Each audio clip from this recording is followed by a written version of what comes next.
tu n'es plus à présenter. On sait que tu as toujours œuvré pour la culture de notre chère Afrique ici au Royaume-Uni. Et si tu as accepté de participer à cette émission, c'est parce que tu as quelque chose à nous dire sûrement. Oui, tout à fait. En fait, je voulais intervenir dans le sens, d'abord, je suis coach en développement personnel et j'ai une formation de thérapeute, donc je voulais intervenir à ce niveau-là. D'abord, ce que je voulais dire, et je voulais rebondir sur ce que Isabelle a dit juste avant, nous devons effectivement noter que la culture, c'est d'abord un ensemble de connaissances et de richesses et des valeurs dont nous héritons donc de nos parents, de notre pays, de nos parents, et que nous devons transmettre à nos enfants. Donc c'est un ensemble de choses, comme on a dit, que ce soit la cuisine, que ce soit la danse, mais je veux partir dans le sens des valeurs personnelles. D'accord. Voilà. Alors je veux pas parler au nom de tout le monde, mais je veux prendre exemple sur moi. Je suis née en Côte d'Ivoire, donc je suis ivoirienne. J'ai quitté la Côte d'Ivoire lorsque j'avais peut-être 1 an. Je suis arrivée en France, tout bébé. J'ai quitté la France quand j'avais 17 ans pour venir m'installer en Angleterre. D'accord. Je dirais que les seuls contacts que j'ai eus avec l'Afrique pendant tout ce temps-là, c'était mes quelques amis autour de moi, les boîtes de nuit, au passage au bar, où nous étions, je dirais donc, en contact avec entre guillemets, la culture africaine. Je dirais que ça m'a appris à danser, c'est bien, mais ça ne m'a pas appris à me bâtir sinon bâtir mon identité en tant que jeune femme africaine qui grandissait, donc qui a grandi dans un pays en Europe. Tout à fait. Ok. Donc d'une manière ou d'une autre, ça m'aura affectée parce que quand bien même j'évoluais en Angleterre, j'étais en train, je dirais, de totalement m'intégrer et souvent exclure ma culture africaine pour pouvoir me sentir, je dirais, acceptée dans l'environnement dans lequel j'évoluais. Ok. Et ce qui se passe aujourd'hui, c'est que nous ne sommes pas, je dirais, nous-mêmes assez, parce qu'aujourd'hui, je deviens celle qui a la responsabilité, je dirais, de passer ces connaissances et ces valeurs à mes enfants. Mais ma question, est-ce que je connais parfaitement mes valeurs? Parce que pour pouvoir donner quelque chose à quelqu'un, il faut que toi-même, tu sois, je dirais, consciente de ces valeurs. Tout à fait. Et aujourd'hui, en vérité, lorsque nous parlons culture, effectivement, nous parlons soirée, on parle événement, mais en vérité, on ne partage pas une véritable connaissance de valeurs en ce qui concerne, je dirais, l'identité africaine à nos enfants.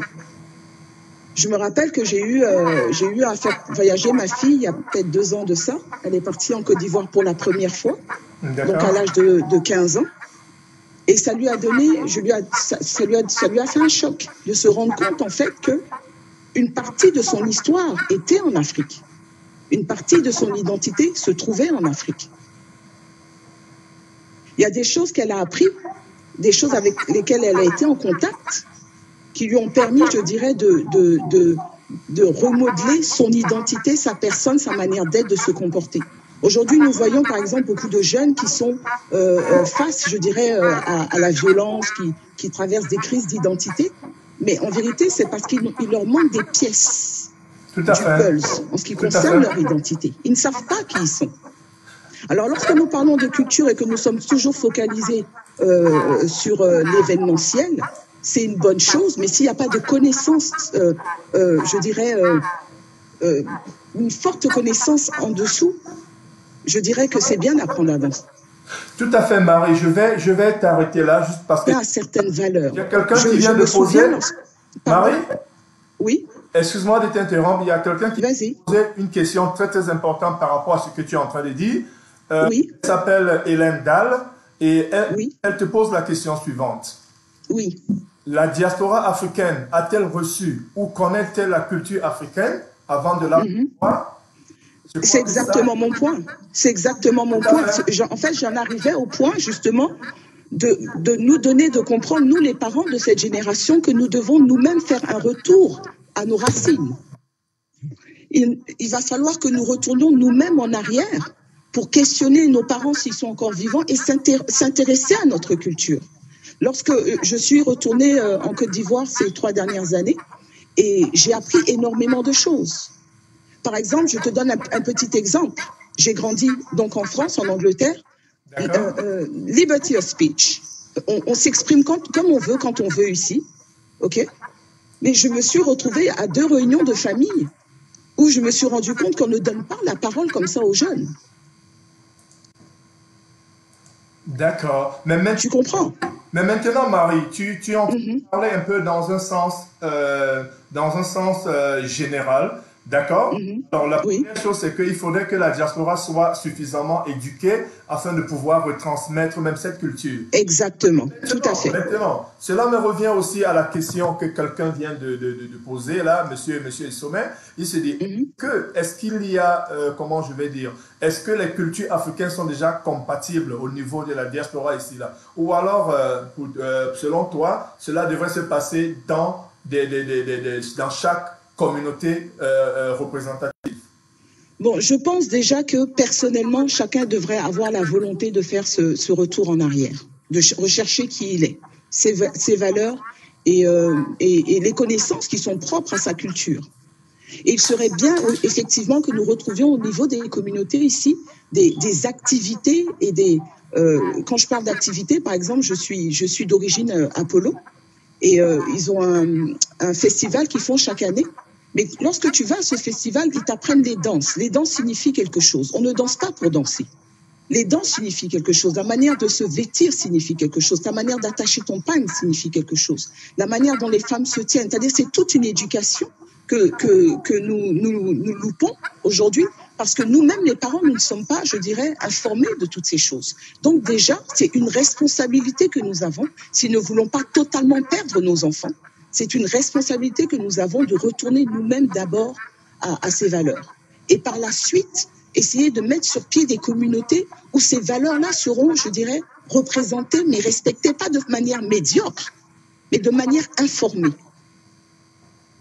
Pas juste pour de l'entertainment, mais pour véritablement communiquer de la connaissance à nos enfants. Parce que lorsque tu sais qui tu es, tu sais comment te tenir. Lorsque j'observe, j'écoutais Isabelle, mais lorsque je veux parler des plus âgés, de la jeunesse. Quand je veux parler de la jeunesse, je veux parler des 13, je dirais de 13 à 18 ans. Aujourd'hui, ils sont perdus, ils ne savent pas qui ils sont. Et moi, personnellement, je l'ai vécu, donc je sais comment ça peut endommager une personne. Donc, c'est très, très important. On ne se rend pas compte, mais c'est primordial pour la diaspora africaine de faire ce travail-là sur elle-même et pouvoir donc restaurer ses valeurs en elle-même, la passer à ses enfants, afin que nos enfants se retrouvent, qu'ils comprennent d'où ils viennent, qu'ils savent d'où ils viennent, qu'ils connaissent les valeurs et la richesse du lieu d'où ils viennent, afin de savoir comment marcher dans ce pays qui les accueille, mais qui n'est pas le leur. En tout cas, merci beaucoup Marie. Je pense qu'en quelques minutes, tu as vraiment dit l'essentiel.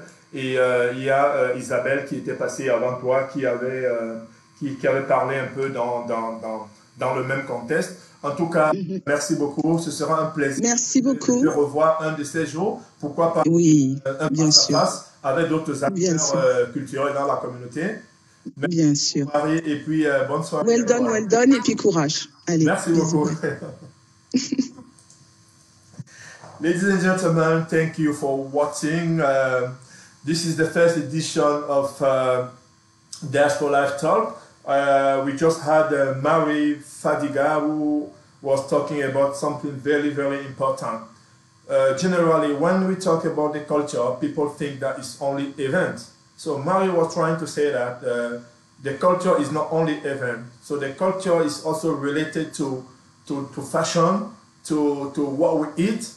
It's also related to our root. It's also related to our own behavior. You know, this behavior that we need to transmit to our kids. Of course, entertainment plays a very big role in the culture, but people should also be thinking about how we can try to generate our behavior, our tradition to our children here. Thank you very much, Marie Fadiga.